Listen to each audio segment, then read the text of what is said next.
তোমার প্রশ্নের উত্তর দিচ্ছি আমি।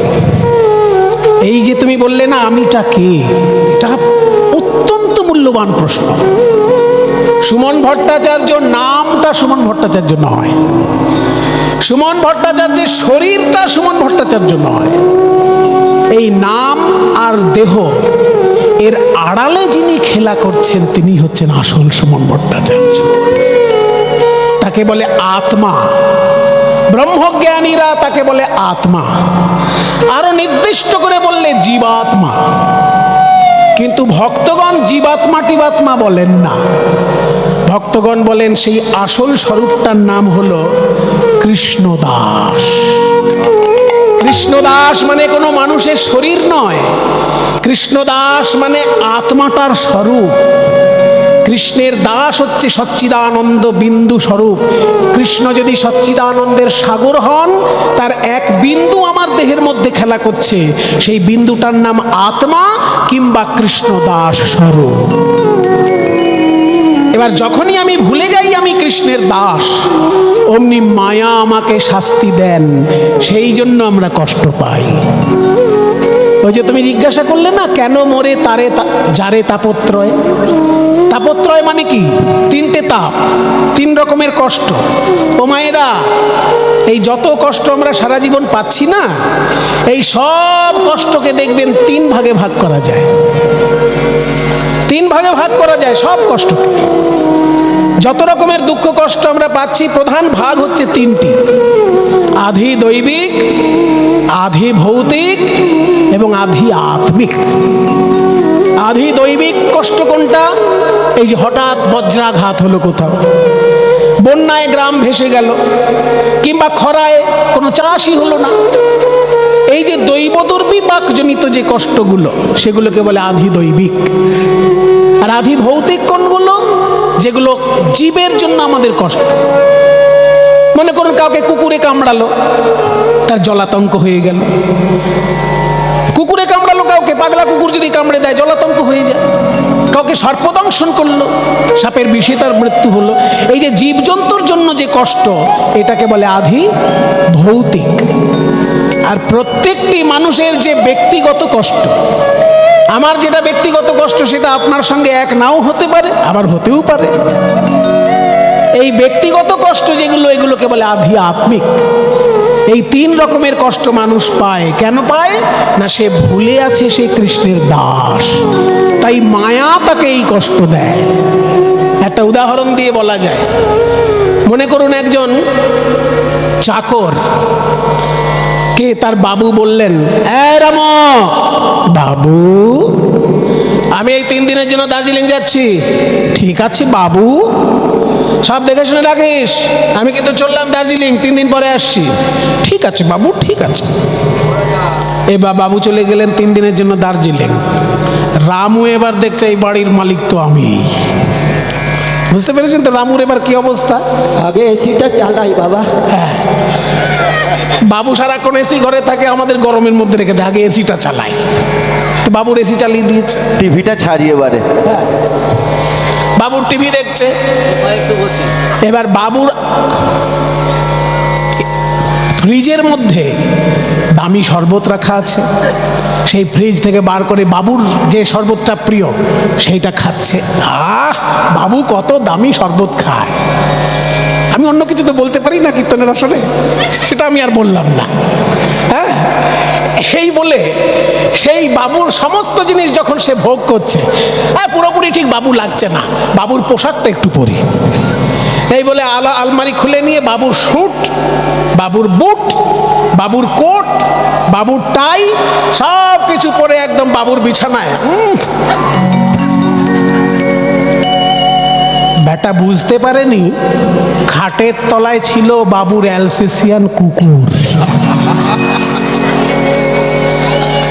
সে খাটের তলা থেকে আস্তে আস্তে বেরিয়ে শুকছে।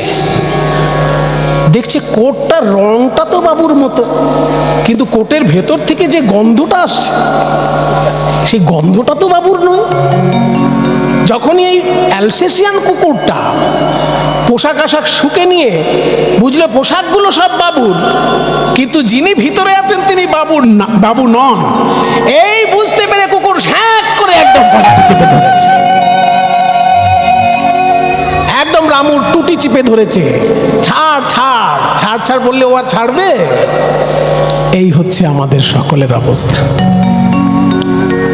আমরা নিজেকে মালিক ভাবি, নিজেকে বাবু ভাবি, নিজেকে সব কিছুর ভোক্তা হিসেবে ভাবি, কিন্তু আসল তো শ্রীকৃষ্ণ ভোক্তা। যৎ করসি যদস্নাসি যজ্জুহুবসি দদাসি যৎ ইয়া তপস্যসি কৌন্তেয় তৎকুরুস্ব মদর্পণম। তুমি যা খাবে, যা পরবে, যা কিছু ভোগ করবে করো, কোনো দোষ নেই, কিন্তু আমাকে সমর্পণ করে করো। সেটা তো আমরা ভুলে যাই। আমরা ভাবি সমস্ত কিছুর মালিক আমি। আসলে ভাবতে হয় সমস্ত কিছুর মালিক তিনি, কৃপা করে তিনি আমাকে তার সংসারে ঠাঁই দিয়েছেন, আমি তার সেবা করার জন্য এসেছি। এইটা আমরা ভুলে যাই বলেই ওই যে অ্যালসেশিয়ান কুকুর, তে কারণে মায়া পিশাচি তার গলায় বাঁধিলা।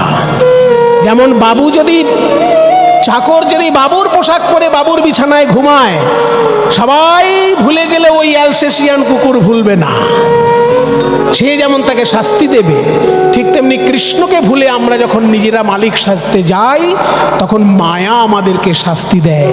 কিভাবে? কখনো স্বর্গে তুলে দিচ্ছে, আবার কখনো নরকে ডুবাচ্ছে। কভু স্বর্গে উঠায়, কভু নরকে ডুবায়, দণ্ডীয় জনে রাজা যেমন নদীতে চুবায়। কাউকে শাস্তি দেবার জন্য রাজা যেমন তার চুলের মুঠি ধরে একবার জলের মধ্যে চুবায়, যেই ছটপট ছটপট করে আবার উপরে তোলে, ঠিক তেমনি মায়া আমাদের চুলের মুঠি ধরে এই সংসার রূপী সাগরে ডুবাচ্ছে, যেই ছটপট ছটপট করছে আবার স্বর্গে তুলে দিচ্ছে, আবার ডুবাচ্ছে, ছটপট ছটপট করছে আবার স্বর্গে তুলে দিচ্ছে। মায়া এইরকম ভাবে আমাদের সঙ্গে খেলা করছে। বৈষ্ণব শাস্ত্র কি বলে? আপন ইচ্ছায় জীব কোটি বাঞ্ছা করে, কৃষ্ণের যা ইচ্ছা হয় তাই ফল ধরে। আমি ভাবতে পারি অনেক কিছু, কিন্তু হবে সেটাই যেটা ভগবান চাইবেন, কৃষ্ণ যেটা চাইবেন। তাই কবিগুরু বলছেন, তোমারই ইচ্ছা করো হে পূর্ণ আমার জীবন মাঝে, আমারে না যেন করি। জীবনে দুটো জিনিস চাওয়ার। সংসারে বাস করতে গেলে আমরা কি চাই? যে কোনো মানুষ, এই যে যারা আপনারা এখানে কীর্তন শুনছেন, আমিও নিজেকে ধরে নিয়ে, আমরা কি চাই? একটু শান্তি চাই। সংসারে আমরা শান্তি চাই, সমাজে শান্তি চাই, দেশে শান্তি চাই। কিন্তু শান্তিটা কোন শান্তি? আমার ব্যক্তিগত শান্তি যদি হয় তাহলে সেটা সীমিত চাওয়া হয়ে গেল। চরম শান্তি যদি না পাই তাহলে সাধারণ শান্তি নিয়ে কি করব? ওই জন্য কবিগুরু বলছেন, যাচি হে তোমার চরম শান্তি। যে শান্তি পেলে মানুষের আর কিছু পাবার বাকি থাকে না, সেটা হচ্ছে ব্রহ্মজ্ঞানের শান্তি। সেই চরম শান্তি যেন আমার জীবনে নেমে আসে, যে শান্তি পেলে আর কিচ্ছু চাওয়া পাওয়ার বাকি থাকে না।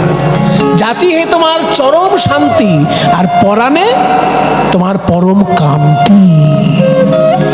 ঈশ্বরের দিব্য রূপ যদি একবার হৃদয় মাঝে কেউ দেখতে পায়, তাহলে আর কিছু তার পাবার বাকি থাকে? সনাতন কহে প্রভু শান্তি হবে কবে? প্রভু কহে সনাতন আমি মরি যবে। জীবন থেকে যেদিন আমি ঘুচে যাবে সেদিনই জীবনে শান্তি পাবে। আহা, এ তোমার কি বাণী শোনালে প্রভু! তোমার এই বাণী শুনে মনে হচ্ছে তোমার সেবা করি সারা জীবন। ওই রাজ কর্মচারী হয়ে আর থাকতে ইচ্ছে হচ্ছে না প্রভু। হবে হবে, সব হবে। শ্রীকৃষ্ণের চরণে প্রার্থনা জানাও, তোমার সব ইচ্ছা পূর্ণ হবে। তুমিই তো আমার কৃষ্ণ। অমন কথা বলতে নেই সনাতন। শুনেছি তুমি নাকি খুব সুন্দর গান লিখতে পারো। কই গান শোনাও দেখি। আমি না আমার ভাই লেখে, ও আমার নাম দিয়ে দিয়ে লেখে। তাই নাকি? কই দেখি একটা শোনাও। তোমরা দুই ভাই তাহলে মিলেমিশেই গান লেখো। এ বলছো আমি লিখি, ও বলছো আমি লিখি, তো যাই হোক দুজনেই মিলে লেখো যখন, আমাকে একটা গান শোনাও। এমন গান কিছু লেখা আছে যে গানগুলোর পদকর্তা হিসেবে নাম পাওয়া যায় সনাতনের, কিন্তু লেখক রূপ গোস্বামী। রূপ গোস্বামী গানগুলো লিখে সনাতনের নাম দিয়ে সম্পূর্ণ করেছেন। কেন? মর্যাদা। নিজের নাম লিখলে যদি অহংকার হয়ে যায়, ওই জন্য সনাতনের নাম লিখেছেন। কিন্তু নাম না লিখলে আবার রীতিবিরুদ্ধ কাজ হয়ে যায়। তখনকার দিনে কবিতা লিখলে নিজের নাম লিখতে হতো, সেটা রীতি ছিল। সেই জন্য গানের শেষে নাম লিখেছেন বটে, কিন্তু নিজের নাম লিখেননি, সনাতনের নাম লিখেছেন। সেই রকম একটি পদ শোনাচ্ছেন। বিকাল বেলায় যখন প্রাণ গোবিন্দ ঘরে ফিরছেন, রাধারানীকে সখীগণ বলছেন, ওরে রাধে, সারাদিন তো সংসারের কাজ করছিস, এবার একটু ক্ষমা দে, একটু ক্ষান্ত হ। গোবিন্দ নাচতে নাচতে চলে যাচ্ছে, তুই তো পরে আর দেখতে পাবি না, শেষকালে কৃষ্ণ কৃষ্ণ বলে কাঁদবি। আয় আমাদের কাছে আয়, ওই দেখ গোবিন্দ কি সুন্দর নেচে নেচে বাড়ি ফিরছে, দেখ। পশ্য মানে দেখো, মিলতি বনমালী, মিলতি মানে আসছে, বনমালী মানে বনমালা গলায় দিয়ে কৃষ্ণ আসছে। তাকে দেখতে কেমন লাগছে?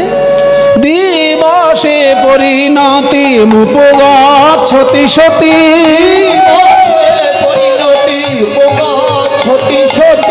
নব নব বিভ্রমশালী, নব নব দিবসে পরিণতিম উপগচ্ছতি, মানে দিন যখন শেষ হয়ে আসে, দিবসে পরিণতিম উপগচ্ছতি, মানে দিন যখন শেষ হয়ে আসে, তখন নব নব বিভ্রমশালী। যখন সারাদিন ধরে কেউ কাজ করে বাবা, বিকেলবেলায় তাকে দেখতে কি খুব ভালো লাগে? মনে করুন যে অফিসার বাবু সকালবেলায় অফিসে গেছেন, বিকেলবেলায় যখন আসছেন শ্রান্ত দান্ত ক্লান্ত পরিশ্রান্ত। কোনো চাষি ভাই সকালবেলা চাষ করতে গেছেন, বিকেলে যখন বাড়ি আসছেন, তার মুখের দিকে তাকানো যায়? এতটা খারাপ লাগে দেখতে। কিন্তু শ্রীকৃষ্ণ যখন সারাদিন গরু চড়িয়ে বাড়িতে ফিরছে, দেখে মনে হচ্ছে যেন উৎফুল্লিত বদনে এখনই নাচ শুরু করবে। অর্থাৎ সারাদিনের ক্লান্তি যেন কিছুই বলে মনে হচ্ছে না তার কাছে। দিবসে পরিণতিম উপগচ্ছতি সতী, মানে দিন শেষ হয়ে গেলে সবার মুখে ক্লান্তি আসে সারাদিন গরু চড়ালে, কিন্তু শ্রীকৃষ্ণের মুখে ক্লান্তির কিছু ছাপই দেখছি না। আরো নব নব বিভ্রমশালী, যেন নতুন নতুন করে আমাদের ধাঁধায় ফেলছে, এত সুন্দর রূপ তার। ওই দেখ, ধেনু ক্ষুরধৃত রেণু পরিপ্লুত, ফুল্ল সররুহ দামা। মাইকটা কি করছো তুমি? ফুল্ল সররুহ দামা, ফুল্ল সররুহ দামা। আরে অচির বিকশয় লসদিন্দি বড়, অচির বিকশয় লসদিন্দি বড়, মণ্ডল সুন্দর ধামা, মণ্ডল সুন্দর ধামা। যেন কমলের মালা রে, কমলের মালা রে, গোবিন্দের রূপ যেন কমলের মালা রে, গোবিন্দের রূপ যেন কমলের মালা রে। হাত দেখে মনে হচ্ছে লাল পদ্ম, পা দুটোও দেখে মনে হচ্ছে লাল পদ্ম, বদনটাকেও দেখে মনে হচ্ছে বদন পদ্ম। ও মা, সবই তো যেন পদ্ম ফুল, যেন কমলের মালা রে, তার হাতে পদ্ম, পায়ে পদ্ম, কমলের মালা রে, তার হাতে পদ্ম, পায়ে পদ্ম, কমলের মালা রে। যেন হাতে পদ্ম, পায়ে পদ্ম, আর সুন্দর বদন পদ্ম, হাতে পদ্ম, পায়ে পদ্ম, সুন্দর বদন পদ্ম, হাতে পদ্ম, পায়ে পদ্ম, হাতে পদ্ম, পায়ে পদ্ম, কমলের অচির বিকশয় লসদিন্দি বড়,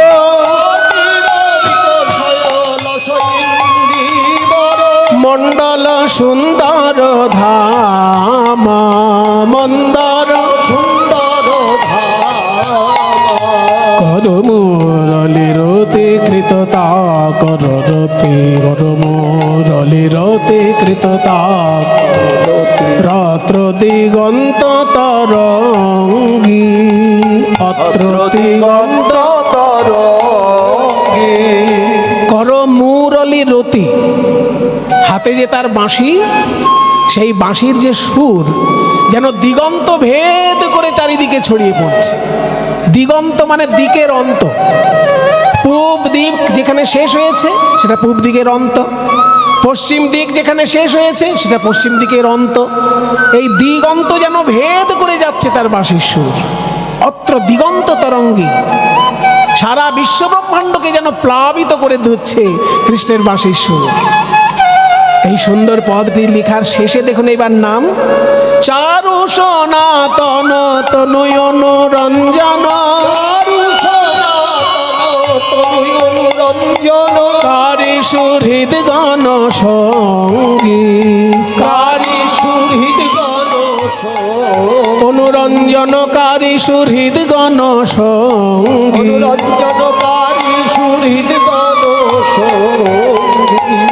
চারু সনাতন তনু। চারু মানে সুন্দর, আর সনাতন মানে নিত্য। এই যে সনাতন ধর্ম কেন বলা হয়, আমাদের ধর্মটাকে সনাতন ধর্ম কেন বলা হয়? সব ধর্মের জন্মদাতা আছে, আমাদের ধর্মের জন্মদাতা নেই। তার কারণ কি? আদি অনাদিকাল থেকে আমাদের ধর্ম হয়ে আসছে, ওই জন্য আমাদের ধর্ম হচ্ছে সনাতন ধর্ম। সনাতন ধর্ম মানে চিরস্থায়ী চিরকালীন যে ধর্ম। তার আবার জন্মদাতা হয়ে গেলে তো তখন থেকে সেই ধর্মটা শুরু হলো, তার আগে সেই ধর্ম ছিল না। মনে করুন আমি যদি কোনো ধর্মের জন্মদাতা হই, তাহলে আমার থেকে শুরু হলো সেটা, আমার আগে সেই ধর্মটা ছিল না। ধরে নিন আমি কোনো একটা ধর্ম যদি সৃষ্টি করে দিই, তাহলে আমি তো জন্মদাতা হলাম সেই ধর্মের, তাহলে আমার আগে সেই ধর্মটা ছিল না, আমি এটা নতুন কিছু চালিয়ে দিলাম মানুষের মধ্যে। তাই আমাদের ধর্মের জন্মদাতা নেই, কারণ সৃষ্টির আদি যুগ থেকে আমাদের ধর্ম চলছে, চলবে। ওই জন্য এর নাম সনাতন ধর্ম। সনাতন মানে যেটা চিরস্থায়ী চিরন্তন, যেটাকে আমরা চিরন্তন বলি সেটাকেই সনাতন বলে। তাই বড় ভাইয়ের নাম রাখলেন সনাতন, মেজো ভাইয়ের নাম রাখলেন রূপ, আর ছোট ভাইয়ের নাম রাখলেন অনুপম। তিন ভাইয়ের তিন নাম রেখে দিলেন মহাপ্রভু। চারু সনাতন তনু অনুরঞ্জন,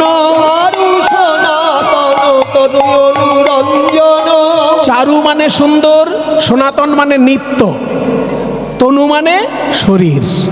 আমার গোবিন্দের এই শরীরটি চিরকালীন এবং চির সুন্দর, সেই জন্য বলছে চারু সনাতন তনু। অনুরঞ্জনকারী শরীরগণ, কৃষ্ণের সখাগণ যারা আছে তারা সেই কৃষ্ণের অনুরঞ্জনকারী। চারু সনাতন তনু অনুরঞ্জনকারী সুহৃদগণ সঙ্গী। গোসাই সনাতন কাঁদে গো, সনাতন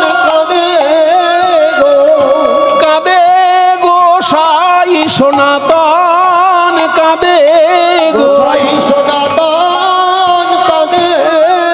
ওই ব্রহ্ম সনাতনের লাগি গোসাই সনাতন কাঁদে গো, ব্রহ্ম সনাতনের লাগি। ওই ব্রজের পথে নয়ন দিয়ে ব্রহ্ম সনাতনের লাগি, ওই ব্রজের পথে নয়ন দিয়ে ব্রহ্ম সনাতনের লাগি, ওই ব্রজের পথে নয়ন দিয়ে ব্রহ্ম সনাতনের লাগি। গোসাই সনাতন কাঁদে গো, চারু সনাতন তনুর অনুরঞ্জন কারি সুহৃদ গণ সঙ্গী, অনুরঞ্জনকারী সুহৃদ গণ সঙ্গী।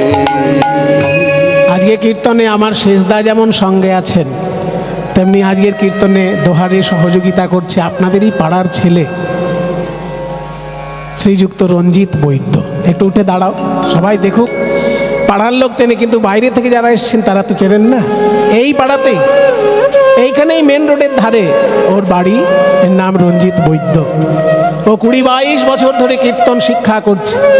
দক্ষিণ 24 পরগনায় বিশুদ্ধ কীর্তনের চর্চা একটু কম হয়, কিন্তু এই ছেলেটি খুব মনোযোগ দিয়ে 20-22 বছর ধরে একভাবে কীর্তন শিক্ষা চর্চা করছে। আপনারা আশীর্বাদ করবেন। এর মতো আরও যারা যারা বিশুদ্ধ কীর্তনের অনুরাগী, তারা যেন মহাপ্রভুর কৃপায় সঙ্গীত সাধনায় আরও সমৃদ্ধি লাভ করে মহাপ্রভুর চরণে সেবায় জীবন অতিবাহিত করতে পারে, এই আশীর্বাদ আপনারা সবাইকে করবেন। তাই গৌর প্রেমানন্দ হরি বল। চারু সনাতন তনয় অনুরঞ্জন, চারু সনাতন তনয় অনুরঞ্জন, কারি সুহৃদ গণ অনুরঞ্জন কারি শহীদ গণ অনুরঞ্জন কারি সুহৃদ গণ। সনাতন, আর আমি তোমাকে অমর বলে ডাকবো না, রূপ, আর আমি তোমাকে সন্তোষ বলে ডাকবো না, অনুপম, আমি তোমাকে আর অনুপম বলে ডাকবো না, তোমাকে এবার থেকে বল্লভ বলে ডাকবো। কাজে তিনজনকে তিনটে নাম দিয়েছে। এদের নাম ছিল অমর, সন্তোষ আর অনুপম। মহাপ্রভু নাম রাখলেন সনাতন, রূপ আর বল্লভ। এই তিনজনকে তিনটে নামে মহাপ্রভুকে সম্বোধন করে বললেন, মহাপ্রভু সম্বোধন করে বললেন, আজ থেকে তোমরা আমার আপনজন হলে যেদিনকে তোমাদের উপর শ্রীকৃষ্ণের কৃপা হবে, তোমরা এই রাজ বৈভব ত্যাগ করে রাধা গোবিন্দের সেবায় অতিবাহিত করবে জীবন। সনাতন হাত জোড় করে বলছে, প্রভু আপনার কাছে আমার একটা মিনতি আছে। বলো। তুমি আমার থেকে বয়সে বড়, আমি তোমাকে খুব সম্মান করি, সারা বাংলার তুমি প্রধানমন্ত্রী, তোমার যা উচ্চস্তরের বুদ্ধি, অত উচ্চস্তরের বুদ্ধি কি আর আমার হবে? আমি তোমাকে সম্মান করি, বলো। না না প্রভু, ওইভাবে আমাকে উপরে তুলে দেবেন না, আমি আপনার চরণের দাস। শুধু আপনার কাছে এই প্রার্থনা আমার, আপনি বৃন্দাবন যদি যেতে চান, এই রাজপথে বৃন্দাবনে যাবেন না, কারণ এখন দেশের পরিস্থিতি ভালো নয়, যেখানে সেখানে যখন তখন যুদ্ধ বেঁধে যাচ্ছে। আর আপনি যেখানেই যাবেন হাজার হাজার মানুষ আপনার মুখের দিকে তাকিয়ে থাকবে। কাজেই যদি সেখানে কোথাও যদি কিছু অনিষ্ট হয়, আপনি ভগবান, আপনার কোনো ক্ষতি হবে না, কিন্তু আপনাকে দেখতে এসে সাধারণ মানুষের তো ক্ষতি হতে পারে। সেই জন্য আমার আপনার চরণে প্রার্থনা, এই রাজপথে আপনি এখন বৃন্দাবনে যাবেন না, আপনি জঙ্গলের পথে বৃন্দাবনে যান, জঙ্গলের পথে। এবং সঙ্গী যেন একজনের বেশি দুজন না থাকে আপনার কাছে, একজন সঙ্গী নিয়ে যাবেন। এবার আপনারা বলবেন, স্বয়ং ভগবানকে উপদেশ দিলেন সনাতন, আর সেই উপদেশ ভগবান হাসি মুখে মেনেও নিলেন। এই জন্যই তো ভগবানকে বলা হয় ভক্ত বৎসল। ভক্ত আমার মাতা পিতা, ভক্ত আমার গুরু, ভক্ত আমার নাম রেখেছে বাঞ্ছা কল্পতরু। মহাপ্রভু বলছে, সনাতন তুমি আমার থেকে বয়সে বড়, তুমি আমার দাস বলে মনে করো নিজেকে, কিন্তু আমি তোমাকে আমার অভিভাবক বলেই মনে করছি। তোমার কথা শুনে আমি এই রাজপথে বৃন্দাবন যাওয়া বাতিল করলাম, আমি জঙ্গলের পথেই বৃন্দাবন যাব। এবার আপনারা দেখুন মায়েরা, সনাতন গোস্বামী কি শুধু রাজনৈতিক অস্থিরতার জন্য মহাপ্রভুকে বারণ করেছেন? এর ভেতরে একটা গোপন ব্যাপার আছে। সেটা হলো, রাজনৈতিক অস্থিরতার জন্য মহাপ্রভুকে বারণ করেননি, কারণ সনাতন জানে মহাপ্রভু হচ্ছেন স্বয়ং ভগবান। বাসুদেব ঘোষ কহে জোড় করি হাত, যেই গৌর সেই কৃষ্ণ সেই জগন্নাথ।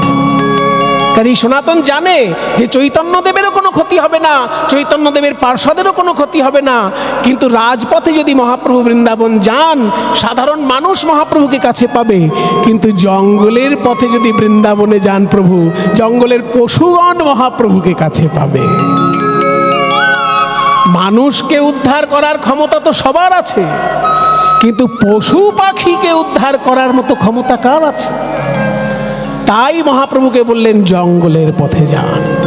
তাই সনাতনের কথা শুনে যখন মহাপ্রভু ঝাড়খণ্ডের পথে বৃন্দাবন গেছিলেন, জঙ্গলের বাঘ পর্যন্ত সেদিনকে কৃষ্ণ নাম বলেছিল।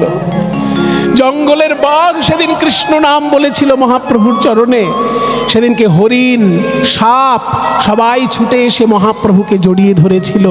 বিশুদ্ধ প্রেম জঙ্গলের পশু পাখি সেদিন পেয়েছিল মহাপ্রভুর কাছে। তারা কেঁদে কেঁদে বলেছিল, হে গৌর হরি, মানুষের উদ্ধার করার জন্য যুগে যুগে ভগবান আসেন, কিন্তু আমাদের পানে কেউ ফিরে চায় না। তুমি আমাদের কাছে যখন এসেছো আর আমাদের ছেড়ে যেও না। ওই মানুষ তোমাকে কৃষ্ণ নাম শোনাক বা না শোনাক, আমরা তোমায় হরিনাম শোনাবো, আমরা হরিনাম শোনাবো। আমরা পশু পাখি নিজ কণ্ঠে হরিনাম শোনাবো, আমরা পশু পাখি নিজ কণ্ঠে হরিনাম শোনাবো। আমরা পশু পাখি নিজ কণ্ঠে হরিনাম শোনাবো, আমরা পশু পাখি নিজ কণ্ঠে হরিনাম শোনাবো। আমার তোমার চরণে বিকাইব হাগৌর প্রাণ, গৌর বলে ওই চরণে বিকাইব গৌর প্রাণ গৌর বলে, তোমার চরণে বিকাইব গৌর প্রাণ গৌর বলে, চরণে বিকাইব গৌর প্রাণ গৌর বলে, চরণে আমরা হরিনাম শোনাবো। পশু পাখিকে হরিনাম বিতরণ করার ক্ষমতা মহাপ্রভু ছাড়া কারোর হবে না। এইটা বুঝেই সনাতন বলেছিলেন, আপনি জঙ্গলের পথে বৃন্দাবনে যান। তাই প্রভু জঙ্গলের পথে বাঘকে কৃষ্ণ নাম বলিয়ে বৃন্দাবনে গেছিলেন। এদিকে মহাপ্রভু যখন ওই রামকেলি বা গৌড় ত্যাগ করে চলে এলেন, তার কিছুদিন পর আলাউদ্দিন হোসেন শাহ সনাতন গোস্বামীকে বলছে, হুজির, বলুন হুজুর, প্রস্তুত হও। কিসের প্রস্তুতি? উড়িষ্যার সঙ্গে যুদ্ধ করতে হবে। হ্যাঁ, উড়িষ্যার সঙ্গে যুদ্ধ করবেন? হ্যাঁ, উড়িষ্যায় যাব যুদ্ধ করতে। তুমি প্রধানমন্ত্রী, সেনাবাহিনীকে আদেশ দাও এবং তুমি আমার সঙ্গে যাবে। আমি? হুজুর, এই যাত্রায় আপনি আমাকে বাদ দিন। প্রধানমন্ত্রী ছাড়া যুদ্ধ করতে যাওয়া যায়? এ তুমি কি বলছো? দেখুন, আপনি যদি কিছু না মনে করেন তাহলে একটা সত্যি কথা বলবো। হ্যাঁ হ্যাঁ, বলো। আপনি উড়িষ্যায় যাচ্ছেন যুদ্ধ করতে, কিন্তু আপনার যারা সেনাবাহিনী তারা ওই উড়িষ্যায় যুদ্ধ করতে যাবার পথে কি করবে জানেন? উড়িষ্যার রাজার সঙ্গে যুদ্ধ করার নাম করে তারা উড়িষ্যার মন্দিরগুলো ভাঙতে ভাঙতে যাবে। এই অপকর্ম আমি সহ্য করতে পারবো না। তাই আমি আপনার সঙ্গে এই উড়িষ্যায় যুদ্ধ করতে যেতে পারবো না। এত বড় সাহস, তুমি এই কথা বলছো? কাফেরের দলের লোক তুমি, এই জন্য তোমার মুখে এই কথা বেরিয়েছে। কে আছিস? এই উজিরকে এক্ষুনি জেলখানায় বন্ধ কর। আমি যদি যাই যুদ্ধ করতে, অন্য কাউকেই সঙ্গে নিয়ে যাব। একে জেলখানায় বদ্ধ রেখে দে। যখনই সনাতন গোস্বামীকে জেলখানায় বদ্ধ রাখার আদেশ দিলেন নবাব, রূপ গোস্বামী মনে মনে চিন্তা করলেন, আমাকে আগে গৃহত্যাগ করতে হবে, কারণ সনাতন যেতে না চাইলেই আমাকে নিয়ে যাবেন। আমিও তো মন্ত্রী, আর আমিও তো যেতে পারি না। মন্দির ভাঙতে ভাঙতে যাবে যুদ্ধ করতে, আমি কি করে সহ্য করব? আমার পূর্বপুরুষ যে মন্দিরে পূজা করেছেন সেই মন্দির আমার চোখের সামনে ভাঙবে এই নবাবের সেনাবাহিনী, আমি তো সহ্য করতে পারবো না। তাই আমিও যাব না। অর্ধেক রাত্রে তিন ভাই মিলে সিদ্ধান্তে বসেছেন। দাদা, রাজা আলাউদ্দিন হোসেন শাহ বলছেন উড়িষ্যায় যুদ্ধ করতে যাবেন, আমরা তিন ভাইয়ের মধ্যে কেউই তো যেতে পারবো না। তাই শোনো দাদা, ছোট ভাই যেহেতু অসুস্থ, ওকে কেউ কিছু বলবে না, কিন্তু তোমাকে জেলখানায় ভরে দেবেন আদেশ দিয়েছে, আর আমাকে যেতে বলবে সঙ্গে, তুমি যদি না যাও। তাই আমি চিন্তা করলাম আমি আগে গৃহত্যাগ করব। গৃহত্যাগ করে আমি মহাপ্রভুর চরণে পৌঁছে যাব, কেউ যেন না বলে আমি কোথায় গিয়েছি। রূপ গোস্বামী গভীর রাত্রে গৃহত্যাগ করছে। আমি চলে যাই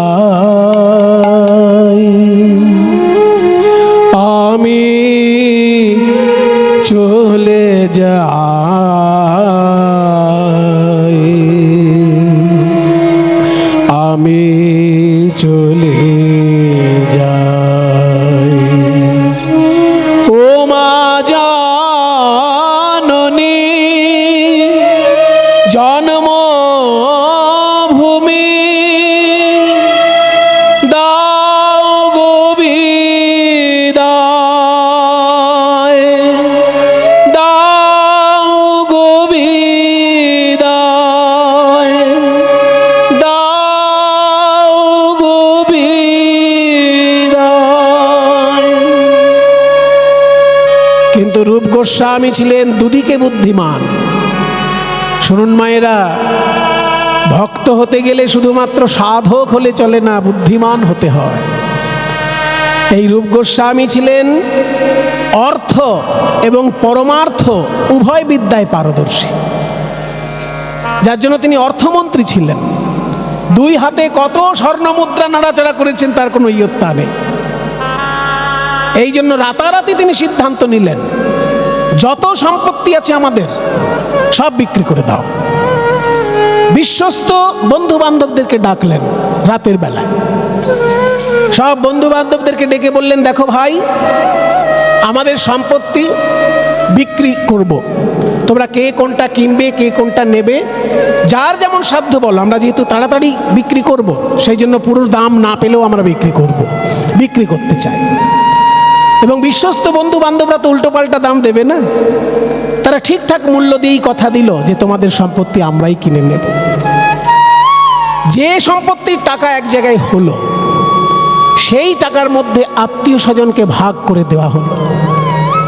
অর্ধেক অংশ আত্মীয় স্বজনকে ভাগ করে দেওয়া হলো, আর 1/4 মানে 25% সাধু গুরু বৈষ্ণবের সেবার জন্য দক্ষিণায় দেওয়া হলো।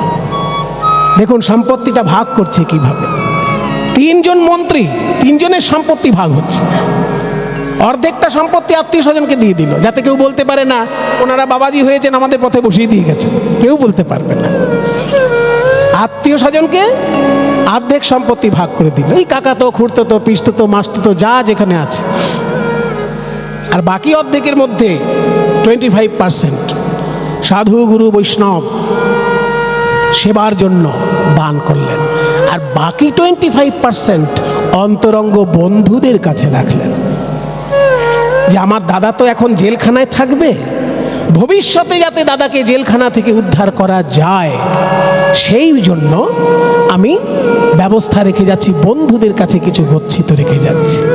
তাই 25% টাকা বন্ধুদের কাছে, অন্তরঙ্গ বন্ধুদের কাছে রেখে গেলেন। এইভাবে রূপ গোস্বামী অর্থকে বন্টন করে দিয়ে অর্ধেক রাত্রে গৃহত্যাগ করছেন।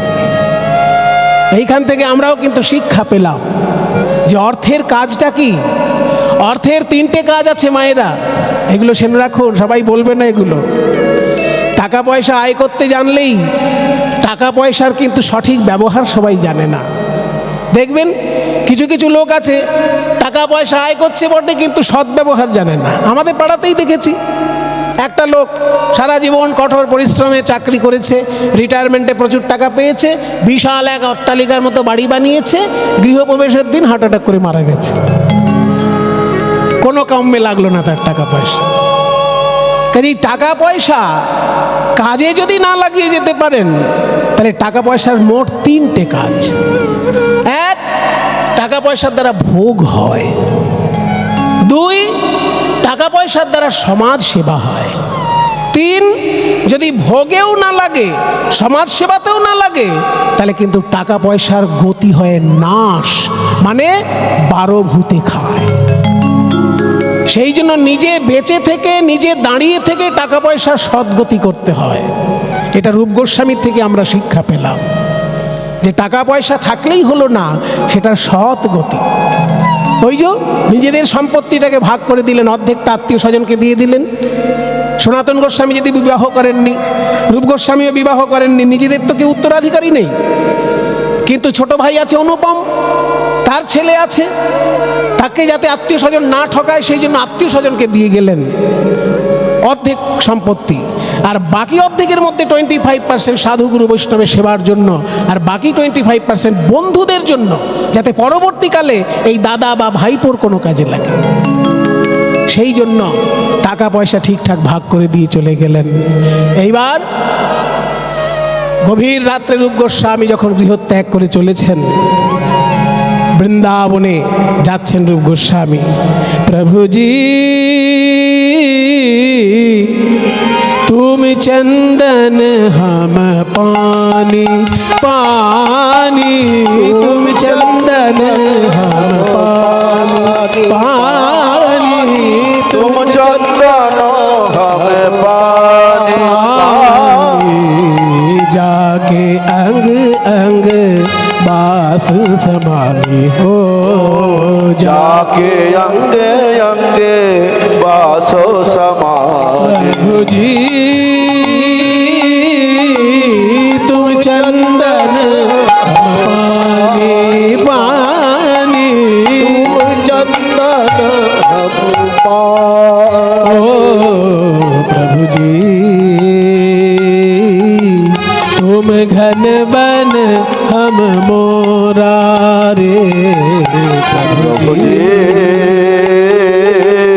तुम घन बन हमें मोरा रे ओ जागे जैसे चितवन चंद्र चकोरा जैसे चितवत चंद्र चकोरा प्रभु जी तुम चंदन हमें पाने पानी तुम चंदन हमें पाने এই যে গানটি আমি গাইছি দেখুন, এই গানটির একটা অদ্ভুত বৈশিষ্ট্য, প্রত্যেকটি উদাহরণ দিয়ে বোঝাচ্ছে। তুমি হচ্ছে চন্দন, আমি হলাম জল। তুমি সোনার প্রদীপ, আমি হলাম তার সলতে। তুমি হলে মুক্ত আর আমি হলাম সুতো। মুক্তর অনেক দাম, সুতোর কম দাম, কিন্তু সুতো যদি না থাকে তাহলে তো মুক্ত দিয়ে মালা বানানো যায় না। ঠিক তেমনি হে ভগবান, তুমি মহামূল্যবান আর আমি মূল্যহীন জীব, কিন্তু তোমার সঙ্গে আমার মিল না হলে ভক্তির মহিমা তো প্রকাশ পায় না। প্রভুজি तुम दीपक हम बाती रे प्रभु जी तुम दीपक हम बात जाके ज्योत बरे दिन राती जाके जली मर है दिन राती प्रभु जी तुम चंदन हम पानी पानी तुम चंदन हमें पाने এই ভজনটা দেখুন এতক্ষণ দৃষ্টান্ত দেওয়া হলো, এইবার বলা হচ্ছে সিদ্ধান্ত। তুমি চন্দন, আমি জল, তুমি মুক্ত, আমি সুতো, তুমি যদি প্রদীপ হও, আমি তার সলতে, সব ঠিক আছে। এবার শেষকালে আসল কথাটি বলছি, প্রভুজি तुम स्वामी हम दासा रे प्रभु जी तुम स्वामी हम दासा ऐसे भक्ति करे रे दासा ओ ऐसे भक्ति कर रोए दासा प्रभु जी तुम चंदन हम पानी पानी तुम चंदन हमें पानी पानी पानी तुम चंदन पानी पानी तुम चंदन हम पानी। প্রয়াগ তীর্থে উপনীত হলেন রূপ গোস্বামী, আর প্রয়াগ তীর্থে চৈতন্য মহাপ্রভুর সঙ্গে তার মিলন হলো। মায়েরা প্রয়াগ গেছেন? প্রয়াগ কারা গিয়েছেন একবার হাত তুলুন দেখি। যাকে লোকে বলে এলাহাবাদ, প্রয়াগরাজ তীর্থ। এই এত অল্প হাত, আমি তো আরেকটু বেশি হাত আশা করেছি। যাক, পরে যদি কখনো আপনাদের সঙ্গে দেখা হয় নিশ্চয়ই আরেকটু বেশি হাত পাবো। দেখবেন মায়েরা, আমার ভারতবর্ষ এমন একটি দেশ যেখানে বারবার ভগবান নেমে এসেছেন, কত লীলা করেছেন। কাজেই তাদের লীলাভূমি দর্শন করাটা খুব ভাগ্যের ব্যাপার। আমাদের সোনার বাংলায় সারা ভারত থেকে মানুষ বেড়াতে আসে, বিশেষ করে কোথায় জানেন? সব তীর্থ বারবার, গঙ্গাসাগর একবার। ঠিক তেমনি উত্তরপ্রদেশে মানুষ যখন যায়, যেখানেই যাক না কেন প্রয়াগ তীর্থে অবশ্যই যাবে, কারণ গঙ্গা যমুনা সরস্বতীর মিলন স্থল সেখানে। সেই প্রয়াগ তীর্থে যখন মহাপ্রভু গেলেন, গঙ্গার ধারে দশাশ্বমেধ ঘাট, দশাশ্বমেধ ঘাট বেনারসেও আছে, আবার প্রয়াগ তীর্থেও আছে। দশাশ্বমেধ ঘাট মানে 10টি অশ্বমেধ যজ্ঞ যেখানে একসঙ্গে হয়েছে, তাকে বলে দশাশ্বমেধ ঘাট। সেটা বেনারসেও আছে, আবার প্রয়াগ তীর্থেও আছে। সেইখানে যখন মহাপ্রভু গিয়েছেন, তখন রূপ গোস্বামীর সঙ্গে তার দেখা হয় এবং রূপ গোস্বামীকে মহাপ্রভু সিদ্ধান্ত তত্ত্ব উপদেশ দিয়েছিলেন। সেই সিদ্ধান্তগুলোই রূপ গোস্বামী পরবর্তীকালে ভক্তি রসামৃত সিন্ধু গ্রন্থতে পরপর সাজিয়ে দিয়েছেন। ভক্তি রসের সিদ্ধান্ত কেমন না 5টি প্রধান রস আর 7টি গৌণ রস। 5টি প্রধান রস কি কি সবার আগে বলেছি, শান্ত, দাস্য, সখ্য, বাৎসল্য, মধুর। আর 7টি গৌণ রস কি কি, হাস্য, অদ্ভুত, বীর, করুণ, রুদ্র, ভয়ানক, বিভৎস। এই 7টি গৌণ রস আর 5টি মুখ্য রস, এই 12টি প্রধান রসের বর্ণনা মহাপ্রভু দিয়েছিলেন। সেই অনুসারে ভক্তি রসামৃত সিন্ধু গ্রন্থ রূপ গোস্বামী লিখেছেন। কিন্তু আবার বুঝিয়ে দিয়েছিলেন যে এই 9টি রসের মধ্যে, এই 12টি রসের মধ্যে মধুর রস আবার শ্রেষ্ঠ রস। সেই জন্য মধুর রসকে নিয়ে আলাদা করে তুমি একটি গ্রন্থ লিখবে। তাই মধুর রস যেহেতু সমস্ত রসের মধ্যে উজ্জ্বল রস, ওই জন্য মধুর রসকে নিয়ে যে গ্রন্থটি লেখা তার নাম উজ্জ্বল নীলমণি। উজ্জ্বল নীলমণি, এই 2টি প্রধান গ্রন্থ রূপ গোস্বামী। যা লেখা আছে ওর মধ্যে মহাপ্রভুর ভাবাদর্শের বিষয়। ওখান থেকে রূপ গোস্বামী চলে গেলেন বৃন্দাবন, আর এদিকে সনাতনের মুক্তির জন্য রূপ গোস্বামী চিন্তা করছেন। রূপের যখন বৈরাগ্য হলো সনাতন জেলখানার মধ্যে, কারণ রাজা যাচ্ছেন উড়িষ্যায় যুদ্ধ করতে, সনাতন যাবেন না, তাই জেলখানায়। আপনারা জানবেন সেই জেলখানাটি এখনও রয়েছে মালদায়। যদি কখনো মালদায় বেড়াতে যান অবশ্যই যাবেন মালদায় দেখতে পুরনো মসজিদগুলো। তার মধ্যে একটা মসজিদের নাম চিকা মসজিদ। চিকা মসজিদ কেন না, ওই মসজিদের মধ্যে একবার এমন চামচিকির উৎপাত হয়েছিল যে এই চামচিকির উৎপাতের জন্য সেই মসজিদে নামাজ পড়া নিষিদ্ধ হয়ে গেছিল। সেই জন্য মসজিদটা এখন ফাঁকা থাকে, কেউ সেখানে নামাজ পড়ে না। আর কেউ নামাজ পড়ে না বলে ওইটা জেলখানা হিসেবে ব্যবহার হতো, আর ওইখানেই সনাতন গোস্বামীকে আটকে রাখা হয়েছিল। সেই চিকা মসজিদ আমরা দেখে এসেছি, আপনারাও গিয়ে দেখবেন। হিরে সব থেকে বেশি চকচক করবে, ঠিক তেমনি শান্ত, দাস্য, সখ্য, বাৎসল্য, মধুর, এই 5টি রসের মধ্যে মধুর রস সব থেকে বেশি চকচক করছে, সব থেকে উজ্জ্বল। ওই জন্য উজ্জ্বল রস মানে মধুর রস। শান্ত রস মানে ঈশ্বর পরমাত্মা, আমি হলাম জীবাত্মা, এই ভাব নিয়ে ভালোবাসার নাম শান্ত রস। দাস্য রস মানে ঈশ্বর প্রভু, আমি তার দাস, এই ভাব নিয়ে ভালোবাসার নাম দাস্য রস। সখ্য রস মানে ঈশ্বর আমার বন্ধু, আমিও ঈশ্বরের বন্ধু, এই ভাব নিয়ে ভালোবাসার নাম সখ্য রস। বাৎসল্য রস মানে ঈশ্বর আমার সন্তান, আমি ঈশ্বরের পিতা বা মাতা, অভিভাবক, এই অভিভাবকত্ব নিয়ে ঈশ্বরকে ভালোবাসা, সেটা বাৎসল্য রস। আর ঈশ্বর আমার প্রিয়তম বা ঈশ্বর আমার স্বামী, আমি ঈশ্বরের প্রিয়তমা বা আমি ঈশ্বরের স্ত্রী, এই ভাব নিয়ে যে ভালোবাসা তাকে বলে মধুর রস। এই 5টি রসের মধ্যে শ্রেষ্ঠ কোনটা? বেশি চকচক করছে যেটা, যেমন হিরে, চুনি, পান্না, মুক্ত, প্রবাল, এর মধ্যে সব থেকে দামি হবে হিরে, কারণ চকচক বেশি করছে।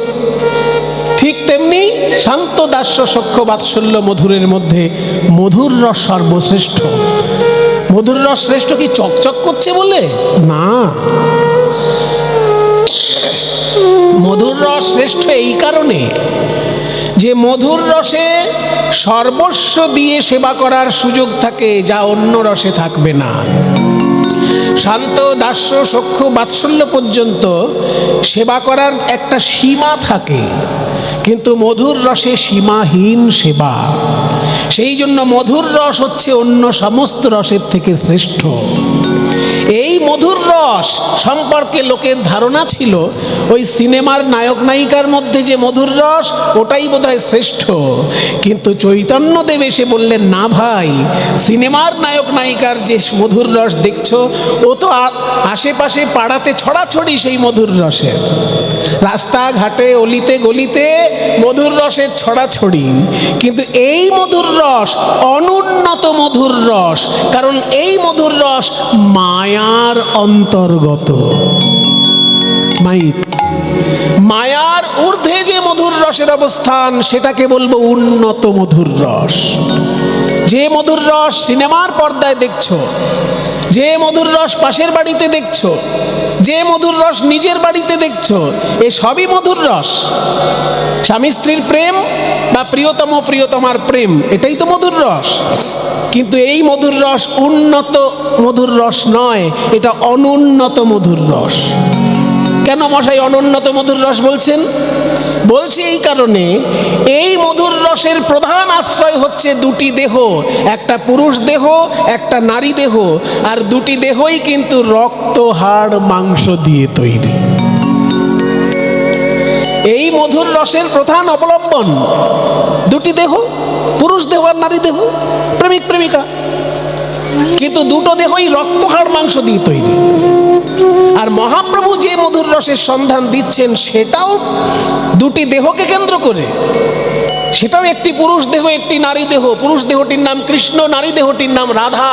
কিন্তু সেই দুটি দেহ রক্ত, হাড়, মাংস নয়, সৎ চিত আনন্দ দিয়ে গড়া। এইখানেই পার্থক্য। যে মধুর রস আমরা চিনি, যে মধুর রস আমাদের অভিজ্ঞতায় আছে, সেটা হলো রক্ত, হাড়, মাংসের দেহের মধুর রস। আর মহাপ্রভু যে মধুর রসের সন্ধান দিতে এলেন, সেই মধুর রস হচ্ছে সচ্চিদানন্দময় দুটি দেহের মধুর রস। এ সম্পর্কে লোকের ধারণা ছিল না, তাই চৈতন্যদেব গোলকের প্রেম এই ভুলোকে নিয়ে আসলেন। উন্নত উজ্জ্বল রসাম, ওই জন্য উন্নত শব্দটা দিয়েছে। শুধু উজ্জ্বল রস তো রাস্তাঘাটে দেখা যায়, শুধু উজ্জ্বল রস তো সিনেমার পর্দায় দেখা যায়। সেটা দেবার জন্য চৈতন্যদেবের আশা নয়। চৈতন্যদেবের আশা উন্নত উজ্জ্বল, যে উজ্জ্বল রস গোলকে থাকে, সেই গোলকের উজ্জ্বল রস দেবার জন্য চৈতন্যদেবের আশা। উন্নত উজ্জ্বল রসাংশ ভক্তি শ্রিয়াম সদা হৃদয় কন্দরে স্ফুরতু বহ শচী নন্দন। স্ফুরতু শচী নন্দন, স্ফুরতু শচী নন্দন, স্ফুরতু শচী নন্দন, স্ফুরতু শচী নন্দন। উন্নত উজ্জ্বল রস সমৃদ্ধ তার ভক্তি সম্পদ দেবার জন্য গৌরাঙ্গ মহাপ্রভুর আশা। সেই গৌরাঙ্গ মহাপ্রভু কোথায় বাস করছেন, করবেন? সদা হৃদয় কন্দরে, এই হৃদয় রূপী গুহার মধ্যে বাস করুন। তার হৃদয়টাকে গুহা বললে কেন? হে রূপ গোস্বামী, তুমি তো বিরাট বড় পণ্ডিত মানুষ, তুমি হৃদয়টাকে গুহা কেন বললে? তুমি তো বলতে পারতে সদা হৃদয় মন্দিরে। মন্দির আর কন্দর যে কোনো শব্দ, মন্দির শব্দটা ব্যবহার করলে ছন্দটা নষ্ট হতো না, ছন্দ পতন হতো না। মন্দির লিখলেও যা ছন্দ থাকতো, কন্দর লিখলেও সেই ছন্দই থাকতো। তা আপনি মন্দির না লিখে কন্দর কেন লিখলেন? মন্দির মানে দেবালয়, আর কন্দর মানে হচ্ছে গুহা। সদা হৃদয় কন্দরে, হৃদয় রূপী গুহার মধ্যে স্ফুরতু, স্ফূর্তি লাভ করুক শচীনন্দন, শচীনন্দন গৌরী। তাহলে হৃদয়টাকে গুহা কেন বললেন? বলছে হৃদয়টাকে গুহা কেন বললাম জানো ভাই? শোনো, একদিন আমার এই হৃদয় ছিল মন্দির, কিন্তু আজ আমার হৃদয় গুহায় পরিণত। হ্যাঁ, মন্দির আবার গুহায় পরিণত হয়, হয়েছে, আমার ক্ষেত্রে হয়েছে, কি করব। মন্দিরে থাকে দেবতা, আর গুহায় থাকে হিংস্র পশু, বাঘ, সিংহ, শিয়াল, খ্যাঁক শিয়াল, এরা সব গুহার মধ্যে থাকে। আর মন্দিরে থাকে দেবতা, কালী, দুর্গা, শিব, কৃষ্ণ, দেবতা মূর্তি থাকে মন্দিরে। কাজে আমার হৃদয়টা একদিন মন্দির ছিল, আজকে গুহায় পরিণত হয়েছে। কবে মন্দির ছিল? না, যেদিন আমি মাতৃগর্ভে ছিলাম। আমরা সবাই যখন মাতৃগর্ভে বাস করি, একটা দিন তো নয়, 9 মাস ধরে মাতৃগর্ভে বাস করেছি। সেই সময় আমাদের হৃদয়ের মধ্যে কাম, ক্রোধ, লোভ, মোহ, মদ, মাৎসর্য কিচ্ছু ছিল না। তাই মাতৃগর্ভে যখন আমার এই দেহটি ছিল, তখন আমার হৃদয়টি ছিল মন্দির। কারণ সেখানে কাম কাকে বলে জানি না, ক্রোধ কাকে বলে জানি না, লোভ কাকে বলে জানি না। কারণ মা খেলে আমি খেতে পাই, মায়ের পুষ্টিতে আমার পুষ্টি। কাজেই মাতৃগর্ভে যখন আমি ছিলাম তখন আমার হৃদয়টা ছিল মন্দির। যখনই মাতৃগর্ভ থেকে বাইরে এলাম অমনি আমার হৃদয় হয়ে গেল কন্দর। কারণ সেখানে হিংস্র পশুর দল আসতে লাগলো। কাম, ক্রোধ, লোভ, মোহ, মদ, মাৎসর্যের এসে দখল করে নিল আমার হৃদয় মন্দির। আর সেটা মন্দির থাকলো না, তাই কন্দর হয়ে গেল। কিন্তু হে গৌরাঙ্গ হরি, একদিকে হরি মানে যেমন নারায়ণ, তেমনি একদিকে হরি মানে সিংহ। তুমিই তো একবার নরসিংহ রূপ ধারণ করেছিলে, অর্ধেকটা মানুষ অর্ধেকটা সিংহ হয়ে প্রহ্লাদকে দিয়েছিলে ভক্তির রাজত্ব, তার বাবাকে হত্যা করেছিলে। কাজেই তুমি সিংহ। ওই গৌরাঙ্গ রূপী সিংহ যদি আমার এই হৃদয় গুহায় বাস করে, তাহলে এই ফালতু যত পশুর দল তারা কেউ আর এখানে আসতে পারবে না। তাই গৌরাঙ্গ রূপী সোনার সিংহ সদা হৃদয় কন্দরে স্ফুরতু, সব সময় আমার হৃদয়ে স্ফূর্তি লাভ করুক আমার গৌরাঙ্গ রূপী সোনার সিংহ। সোনা দিয়ে তৈরি সিংহ। গৌরাঙ্গকে সিংহ বলা হচ্ছে কারণ শ্রেষ্ঠ বোঝাতে আমরা সিংহ বলি। পশু বনের রাজা সিংহ, তাই রাজা বোঝাতে সিংহ বলা হয়। তো গৌরাঙ্গ মহাপ্রভু এখানে হরি শব্দে সম্বোধন করা হচ্ছে। এখানে হরি মানে যেমন একদিকে নারায়ণ হয়, আবার হরি মানে একদিকে সিংহ হয়।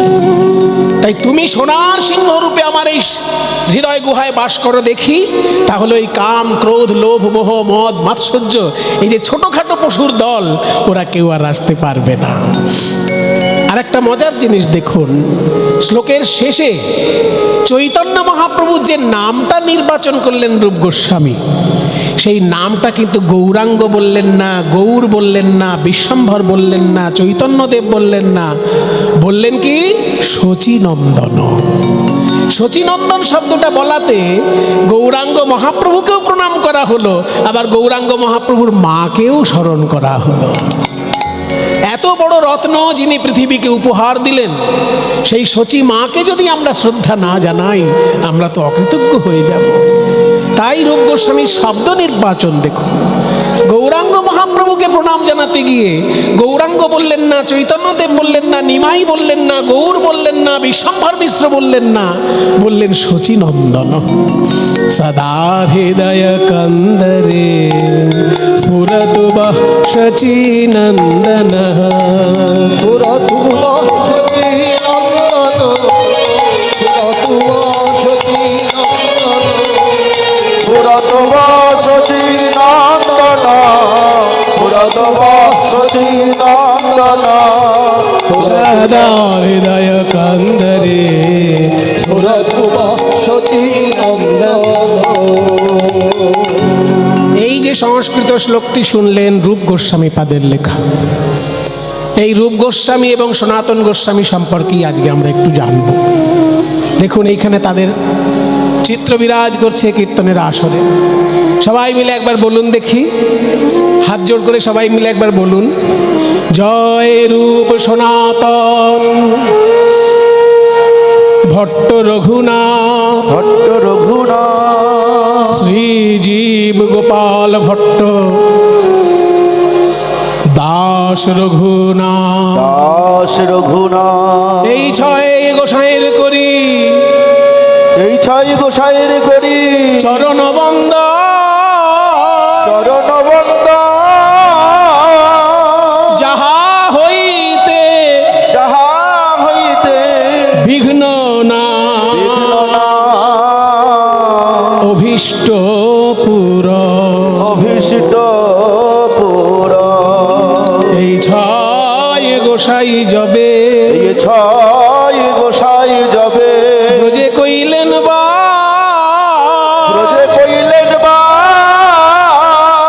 রাধা কৃষ্ণ নিত্য লীলা নিত্য লীলা করিলেন প্রকাশ। করিলেন প্রকাশ। এই ছয় গোসাই যবে, এই ছয় গোসাই যাবে করুণা করিবে, করুণা করিবে, ব্রজে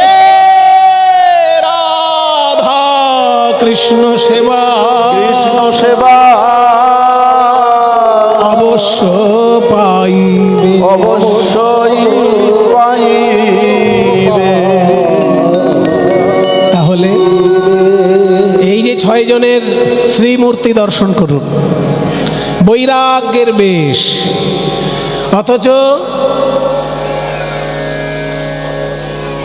বিরাট বড় রাজ কর্মচারী, কেউ জমিদার পুত্র, হ্যাঁ, আর কেউ রাজার ছেলে নয়, জমিদার পুত্র নয়, রাজ কর্মচারী নয়, কিন্তু বিরাট বড় পণ্ডিত।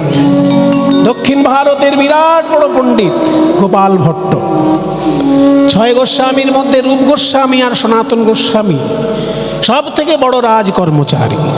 মানে কি, সারা বাংলার তখন প্রধানমন্ত্রী আর অর্থমন্ত্রী ছিলেন তারা। প্রধানমন্ত্রী আর অর্থমন্ত্রী গোটা বাংলার। গোটা বাংলা বলতে আমি বোঝাতে চাইছি শুধু পশ্চিমবঙ্গ নয়, পশ্চিমবঙ্গ, বাংলাদেশ, এই বিরাট এলাকাটা নিয়ে তখন একটা বাংলা। আর সেই বাংলার প্রধানমন্ত্রী ছিলেন সনাতন গোস্বামীপাদ। তাঁরা যখন চৈতন্যদেবের সংস্পর্শে এলেন, তাদের ওই বিরাট বিপুল বৈভবের জগৎ ত্যাগ করে, ত্যাগের পথ অবলম্বন করে মানুষের কল্যাণের জন্য কঠোর সাধনা করলেন। তাদেরকে যদি আমরা স্মরণ মনন না করি, তাহলে আমরা এই নরজন্মটা ধন্য করব কি করে? সেই জন্য আজকে আমরা এই ছয় গোস্বামীর মধ্যে রূপ এবং সনাতন এই দুই গোস্বামীর গুণগাথা শ্রবণ করব। পদকর্তা কি বললেন? যদি গৌরাঙ্গ না হইত কি মেনে হইত, কেমনে ধরিতাম দে, রাধার মহিমা প্রেম রস সীমা, জগতে জানাতো কে। রাধার মহিমা প্রেম রস সীমা, রাধার মহিমা প্রেম রস সীমা, বল জগতে জানাতো কে, বল জগতে জানাতো কে। রাধার মহিমা প্রেম রস সীমা, রাধার মহিমা প্রেম রস সীমা, বলো জগতে জানাতো কে, বলো জগতে জানাতো কে। মধুর বৃন্দা বিপিন মাধুরী, মধুর বৃন্দা। রাধারানীর মহিমা জগতে কে জানাতো যদি না আসতেন চৈতন্য মহাপ্রভু এবং তার পার্ষদগণ? কে জানাতো রাধারানীর মহিমা? মধুর বৃন্দা বিপিন মাধুরী, বৃন্দাবনের মাধুরীই বা কে জানাতো? এই যে মধুর বৃন্দা বিপিন মানে মধুর বৃন্দাবন, তার মাধুরী, মাধুর্য। যেহেতু বৃন্দাবনের মাধুর্যের কথা বলছি, ওই জন্য যে সুরটা গাইছি, এই রাগটির নাম বৃন্দাবনী সারং। রাগটি যে সুরটা চলছে, এই সুরটার নামও কিন্তু, রাগটার নামও বৃন্দাবনী সারং। মধুর বৃন্দা বিপিন মাধুরী, মধুর বৃন্দা বিপিন মাধুরী, পা মা পা মা রে রে মা মা রে সা রে সা রে নি সা নি সা রে মা রে সা নি সা রে মা মা মা মা মা রে সা রে নি সা রে মা মা রে রে মা পা মা পা নি নি মা পা নি নি নি নি মা পা নি সা রে রে মা সা রে নি সা, মারে জানি সা, মারে জানি সা রে সা রে জানি সা, সা জানি নি বাবা রে, সা জানি নি বাবা মামা রে সা রে নে সা। মধুর বৃন্দা বিপিন মাধুরী, বৃন্দাবন বিপিন মাধুরী, মধুর বৃন্দা বিপিন মাধুরী। তাতে প্রবেশ চাতুরী সা,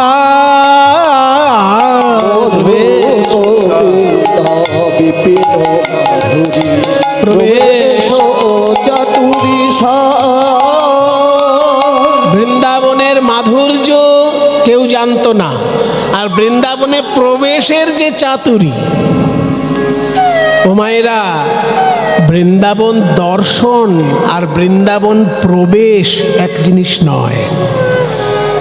পকেটে পয়সা থাকলে আপনি গাড়ি করে বৃন্দাবন ঘুরে চলে আসতে পারেন, কিন্তু বৃন্দাবনে প্রবেশ করতে পারবেন না।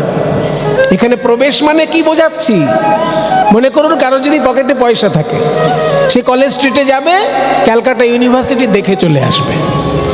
কিন্তু ক্যালকাটা ইউনিভার্সিটি দেখে আসা আর ক্যালকাটা ইউনিভার্সিটি থেকে MA পাশ করে আসা দুটো এক জিনিস কি? যে ক্যালকাটা ইউনিভার্সিটিতে পড়বে ইংরেজি অনার্স, ইংরেজি MA, সংস্কৃত MA, এগুলো যদি কেউ পাশ করে আসতে চায় কলকাতা বিশ্ববিদ্যালয় থেকে, আর যে একবার কলেজ স্ট্রিটে ঘুরতে গিয়ে দেখে এলো, এই দুটো জিনিস কি এক? কাজেই ইউনিভার্সিটি দেখে আসা আর ইউনিভার্সিটিতে পাশ করে আসা যেমন এক জিনিস নয়, ঠিক তেমনি বৃন্দাবন দর্শন করে আসা আর বৃন্দাবনে প্রবেশ এক জিনিস নয়। বৃন্দাবনে প্রবেশ বলতে কি বোঝায়? না গোপী ভাবে ডুবে গিয়ে রাধা গোবিন্দের সেবা, নিজেকে গোপী চিন্তা করে, নিজেকে বৃন্দাবনের একটি কিশোরী গোপী ভেবে রাধা গোবিন্দের যে সেবা, সেটা হলো বৃন্দাবনে প্রবেশ। তার কৌশলটা কি কেউ জানতো না, মহাপ্রভুর জন্য লোকে জানতে পারলো। মহাপ্রভুর এই রূপ সনাতন এনাদেরকে জানিয়েছেন, আর এনারা গ্রন্থের মধ্যে লিখে রেখেছেন। মধুর বৃন্দা বিপিন মাধুরী, মধুর বৃন্দা বিপিন মাধুরী, মধুর বৃন্দা বিপিন মাধুরী, প্রবেশ চাতুরীশা আর বড় যুবতী ভাবের ভকতি, বড় যুবতী ভাবের ভকতি, জানার শকতি হইত কার, শকতি হইত কার। ওই বড় যুবতী ভাবের ভকতি, জানার শকতি হইত কার, শকতি হইত রাধারানী সম্পর্কে কেউ জানতো না, বৃন্দাবনের মাধুর্য সম্পর্কে কেউ জানতো না, সব মহাপ্রভু জানালেন। তাই বলি ভাই, গাও গাও পুণ্য গৌরাঙ্গের গুণ, তোমরা গাও গাও পুণ্য গৌরাঙ্গের গুণ, গাও গাও পুণ্য, তোমরা গাও, তোমরা গাও, তোমরা গাও, তোমরা গাও,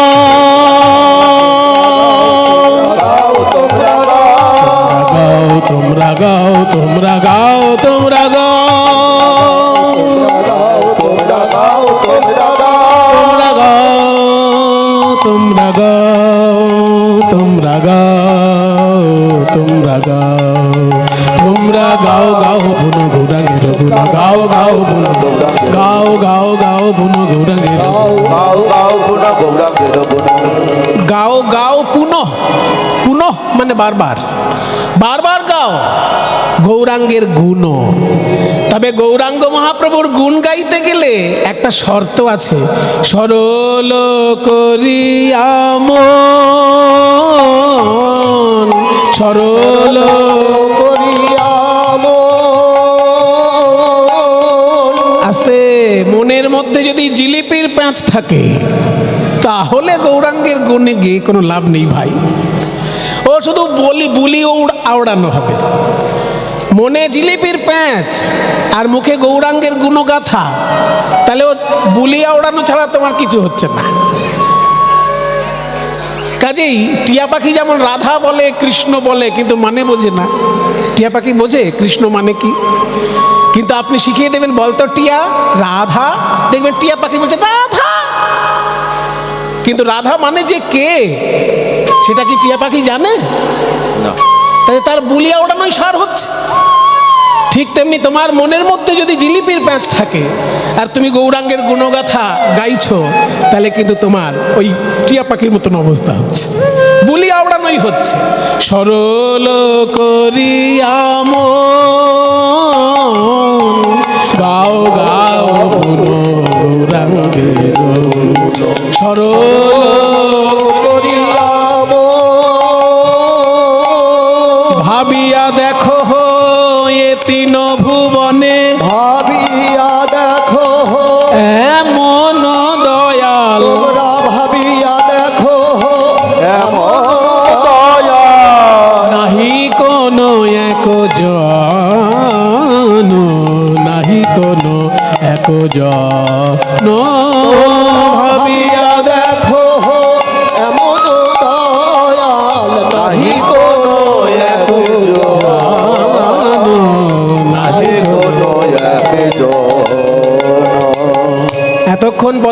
যা বললেন, মহাপ্রভু আমাদের কি কি জানালেন না? বৃন্দাবনের মহিমা জানালেন, রাধারানীর মহিমা জানালেন। আর আমরা কি করব তাও পদকর্তা বলে দিলেন, তোমরা গৌরগুণ গাইবে কিন্তু মনটা সরল রেখে গাইবে। এইবার পদকর্তা নিজের কথা বলছেন। পদকর্তা বলছেন, ওগো ভাই, আমার মহাপ্রভুর গুণের কথা তোমাদের জানালাম, আর তোমরা কেমন করে মহাপ্রভুর গুণ গাইবে তাও বলে দিলাম। এইবার আমার দুঃখের কথা শোনো। আমি গৌরাঙ্গ বলিয়া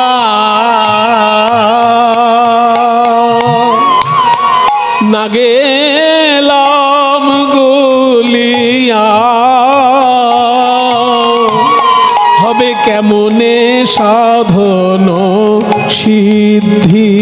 আমি গৌরাঙ্গ বলিয়া নাগে নগলিলা, কেমন সাধন সে। আমি গৌরাঙ্গ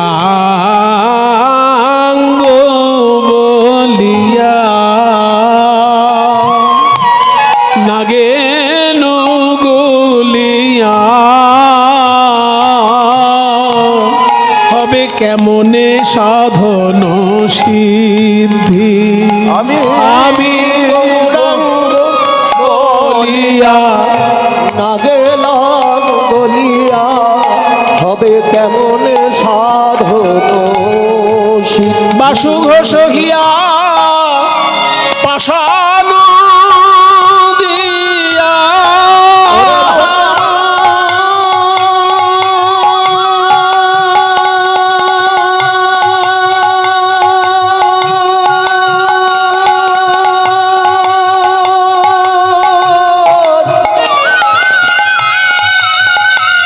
ওরে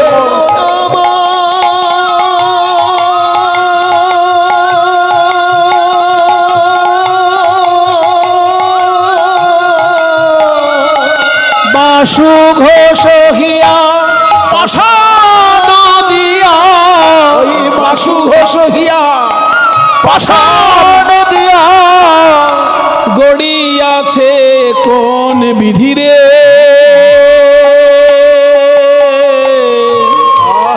হৃদয় আমার পাষাণ দিয়া গড়িয়াছে কোন বিধি। ওই বাসু ঘোষ হিয়া পাষাণ দিয়া, বাসু ঘোষ হিয়া পাষাণ দিয়া, গড়িয়াছে কোন বিধি রে। না না না না, পাষাণ নয়, পাষাণ নয়। পাষাণের থেকেও কোনো কঠিন পদার্থ থাকলে তাই দিয়ে বোধহয় আমার হৃদয়টা তৈরি, জানো ভাই। নইলে পাষাণ হলে গলে যেত, পাষাণ হলে গলে যেত।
বাসু ঘোষ হিয়া পাষাণ দিয়া বাসু ঘোষ হিয়া পাষাণ দিয়া গড়িয়াছে কোন বিধিরে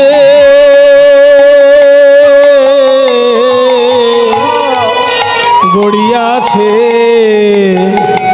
কোন বিধি পাষাণ দিয়া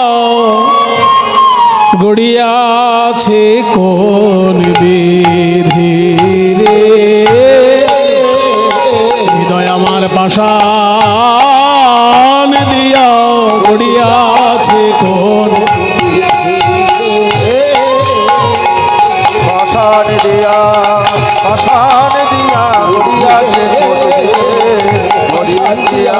গড়িয়াছে কোন বিধি রে পাষাণ দিয়া গড়িয়াছে কোন বিধি রে পাষাণ দিয়া গড়িয়াছে কোন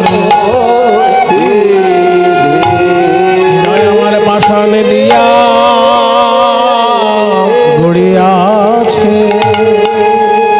পদকর্তা বাসুদেব ঘোষ একটি মারাত্মক কথা বললেন যে গৌরাঙ্গ মহাপ্রভুর মহিমা তো বললাম, তোমরা কিভাবে গৌরাঙ্গের গুণগাথা গাইবে তাও বললাম, কিন্তু আমার কথাটা কি জানো, আমার হৃদয়টা এত কঠিন পদার্থ দিয়ে তৈরি যে পাথরের থেকেও কোনো কঠিন পদার্থ দিয়ে আমার হৃদয় তৈরি। তা না হলে কত পাষাণ গলে গেল এই পুরীধামে আর নবদ্বীপে, কিন্তু আমার হৃদয় পাষাণ গলল না।